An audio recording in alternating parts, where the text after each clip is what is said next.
Ngayong araw mga idol, tuturo ko sa inyo kung paano makita yung mga nag-report sa ating channel. Una, pindutin nyo ang Facebook. Tapos pindutin nyo to, tatlong dot. Yan. Yan, tatlong dot. Tapos, hanapin nyo yung setting privacy. Yan, setting privacy. Tapos ito, setting. Yan. Pagkatapos, hanapin nyo yung blocking. Ayan. Nakita nyo, blocking. Yan.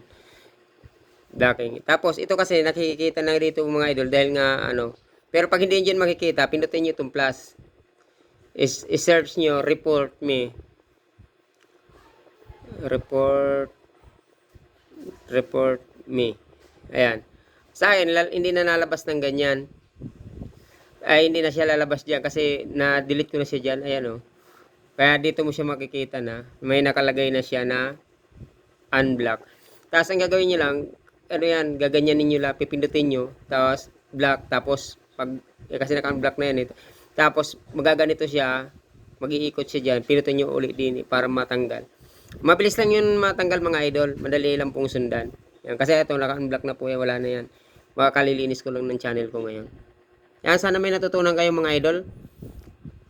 Paki-share po ng video ito para yung sa mga baguhan ng mga content creator, malaman nila sa mga hindi pa nakakaalam. Makatulong po sa mga katulad kong content creator na baguhan.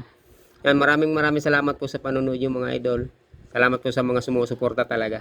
Yun, at saka sa mga basher, salamat din sa inyo. Yan, hanggang sa muli. Lelo Reno po.